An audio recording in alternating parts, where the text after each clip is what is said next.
নমস্কাৰ ষ্টুডিঅ'ত মই ৰূপম কলিতা এই মুহূৰ্তত লৈ আহিছোঁ ৰাজ্যবাসীলৈ অসমৰ লগতে ভাৰতবৰ্ষৰ বিভিন্ন প্ৰান্তৰ পৰা একেলগে কেইবাটাও জৰুৰী খবৰ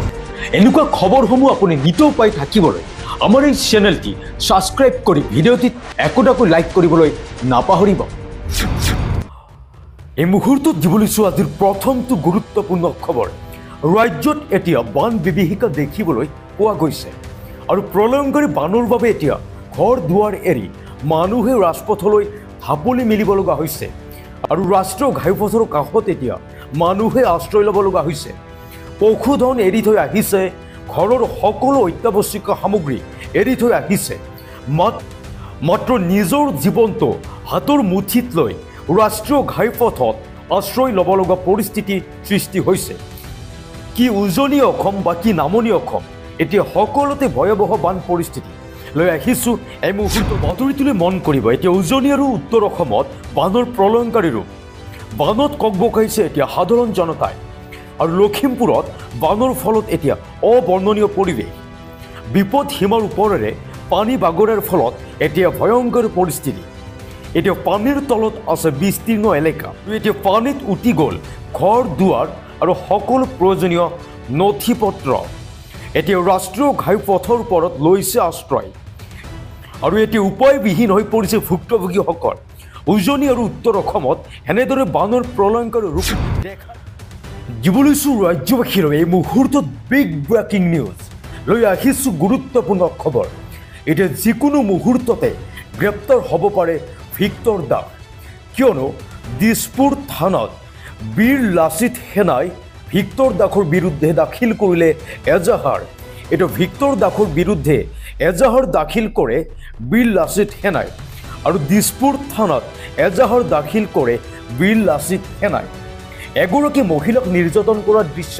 আমি সকলোৱে ফেচবুকত পাই আহিছিলোঁ আৰু সেই দৃশ্যৰ ভিত্তিতে এতিয়া দিছপুৰ থানাত এজাহাৰ দাখিল কৰিছে বীৰ লাচিত সেনাই লৈ আহিছোঁ এই মুহূৰ্তৰ সবিশেষ বাতৰিটোলৈ মন কৰিব যিকোনো মুহূৰ্তত গ্ৰেপ্তাৰ হ'ব পাৰে জনপ্ৰিয় শিক্ষক ভিক্টৰ দাস কিয়নো ভিক্টৰ দাসৰ বিৰুদ্ধে এজাহাৰ দাখিল কৰে বীৰ লাচিত সেনাই দিছপুৰ থানাত এজাহাৰ দাখিল কৰিলে বীৰ লাচিত সেনাই আৰু এতিয়া সামাজিক মাধ্যমত ভাইৰেল হৈ পৰিছে ভিক্টৰ দাসে মহিলাৰ ওপৰত চলোৱা নিৰ্যাতনৰ ভিডিঅ' আৰু ভিডিঅ' ভাইৰেলৰ পিছতে ভিক্টৰৰ বিৰুদ্ধে দাখিল হয় এজাহাৰ ভিক্টৰ দাসে এটা কোঠাৰ ভিতৰত এগৰাকী মহিলাৰ ওপৰত চলাইছিল নিৰ্যাতন আৰু বীৰ লাচিত সেনাৰ নেতা শৃংখল চলিহাই প্ৰকাশ কৰিছিল দিবলৈছোঁ পৰৱৰ্তী খবৰ এবাৰ বীৰ লাচিত সেনাৰ পৰা শৃংখলক বাহিৰ কৰি দিবলৈ দাবী জনাইছে গৰিয়া মৰিয়া দেখি জাতীয় পৰিষদে শুকুৰ আলী আৰু শৃংখল চলিহা একেই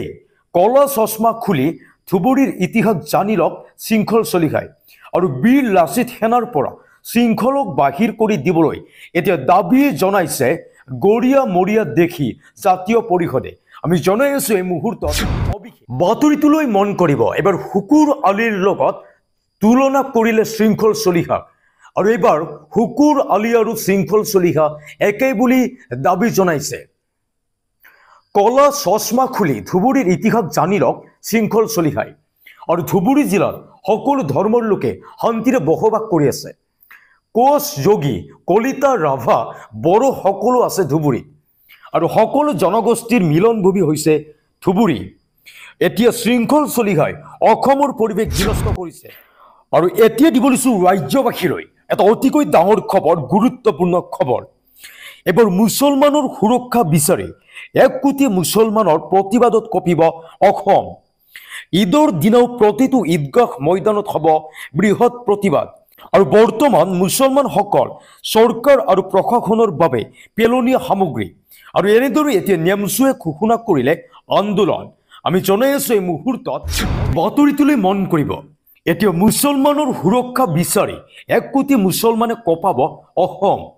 ঈদৰ দিনাও প্ৰতিটো ঈদগাহ ময়দানত হ'ব প্ৰতিবাদ বৰ্তমান মুছলমানসকল চৰকাৰ প্ৰশাসনৰ বাবে পেলনীয়া সামগ্ৰী আৰু জাননী নিদিয়াকৈ নিশা হেণ্ডকাফ লগাই ঘৰৰ পৰা উঠাই অনা নিয়ম নহয় আৰু মুছলমানৰ সুৰক্ষা বিচাৰি এতিয়া 1 কোটি মুছলমানে কঁপাব অসম ঈদৰ দিনাও প্ৰতিটো ঈদগাহ ময়দানত হ'ব প্ৰতিবাদ লগতে নেমচুৱে কয় যে আমিও বাংলাদেশী বিৰোধ কৰোঁ কিন্তু স্বদেশীক অন্যায় কৰাটো কোনো পধ্যেই মানি ল'ব দিব লৈছোঁ পৰৱৰ্তী ডাঙৰ খবৰ এটা বিগ ব্ৰেকিং নিউজ সাৱধান হওক উজনি অসমবাসী আৰু সাজু থাকক প্ৰতিটো মুহূৰ্ততে কিয়নো ব্ৰহ্মপুত্ৰৰ কবালহতত ভাঙিল ৰৌমাৰী চুইচ আৰু এই মুহূৰ্তত জনাই আছোঁ উজনি অসমৰ প্ৰতিগৰাকী দৰ্শকৰ বাবে এই গুৰুত্বপূৰ্ণ খবৰ সাৱধান হওক আপোনালোক দিচাংমুখত ভাঙিল চুইচ গেট আৰু স্লুইচ গেট ভাঙি হাহাকাৰ পৰিস্থিতি শিৱসাগৰৰ বিস্তীৰ্ণ অঞ্চল বুৰাই পেলাইছে এতিয়া বাঢ়নি পানীয়ে আৰু বিপদ সীমাৰ ওপৰেৰে বাগৰিছে ব্ৰহ্মপুত্ৰৰ পানী ব্ৰহ্মপুত্ৰ কবালহতত ভাঙিল ৰৌমাৰী স্লুইচ গেট আৰু কোঁৱৰপুৰ মৌজাৰ জনতাই কৰিলগীয়া হৈছে এতিয়া হাহাকাৰ পানীৰ তলত এতিয়া বিস্তীৰ্ণ এলেকা বান বিভীষিকাত উজনি অসমলৈ আহিছে আৰু এতিয়া দিবলৈছোঁ আজিৰ দিনটোত সংঘটিত হোৱা এক লজ্জাজনক খবৰ এবাৰ কিশোৰী নহয় কিশোৰৰ সৈতে কুকাণ্ড কৰি ৰঙা ঘৰৰ আলহী হ'ল আকাশ ৰয় নামৰ এজন যুৱক এবাৰ চকলেট খুওৱাৰ প্ৰলোভনেৰে দিন দুপৰতে কুকাণ্ড কৰিলে আকাশে আৰু এই ঘটনা সন্দৰ্ভত লৈ আহিছে বাতৰিটোলৈ মন কৰিব এইবাৰ কিশোৰী নহয় কিশোৰৰ সৈতে কুকাণ্ডৰ অভিযোগ এবাৰ কিশোৰী নহয় আৰু এইবাৰ কিশোৰৰ সৈতে কুকৰ্ম কৰি আৰক্ষীৰ জালত আকাশ ৰয় নামৰ এজন যুৱক আৰু চকলেট খুওৱাৰ প্ৰলোভনেৰে দিন দুপৰতে কুকাণ্ড আকাশৰ ধুবুৰী জিলাৰ ছাগলীয়াত সংঘটিত হৈছে এই ঘটনা আৰু 13 বছৰীয়া কিশোৰক নিজান ঠাইত আকাশে কুকাণ্ড কৰাৰ অভিযোগ ঘটনা পোহৰলৈ অহাৰ পিছতে আৰক্ষী চকীত এজাহাৰ দাখিল কৰে ভুক্তভোগীৰ পৰিয়ালে আৰু এই ঘটনা সন্দৰ্ভত আৰক্ষী আটক কৰে লম্পট আকাশ ৰায়ক দিবলৈছোঁ পৰৱৰ্তী খবৰ আজিৰে পৰা লাভ কৰিব ৰেচন হিতাধিকাৰীয়ে 105 কেজিকৈ চাউল আৰু আজিৰে পৰা 3 মাহৰ চাউল একেলগে লাভ কৰিব জনতাই 20 জুনৰ ভিতৰত সংগ্ৰহ কৰক আপোনাৰ ৰেচন আৰু মুখ্যমন্ত্ৰীয়ে কৰিলে ইয়া ডাঙৰ ঘোষণা ৰেচন হিতাধিকাৰীৰ বাবে জনাই আছোঁ গুৰুত্বপূৰ্ণ খবৰ আজিৰে পৰা লাভ কৰিব প্ৰতিগৰাকী হিতাধিকাৰীয়ে 105 কেজিকৈ চাউল আৰু এতিয়া চাউল নাপালে দিব পাৰিব অভিযোগ 3 মাহৰ চাউল একেলগে লাভ কৰিব জনতাই আৰু এতিয়া অভিযোগৰ বাবে মুকলি কৰিলে দুটাকৈ নম্বৰ এটা নম্বৰ হৈছে 1967 আৰু আনটো হৈছে 180034536111 আৰু এই নম্বৰ দুটা দিব পাৰিব আপুনি অভিযোগ অন্তোদয় অন্ন যোজনাৰ অধীনত 105 কিলোগ্ৰাম চাউল পাব প্ৰতিগৰাকী হিতাধিকাৰীয়ে আৰু এই নিৰ্দেশ অমান্য কৰিলে এতিয়া সুলভ মূল্যৰ দোকানীৰ বিপদ অনিবাৰ্য আজিৰে পৰা লাভ কৰিব 105 কেজিকৈ চাউল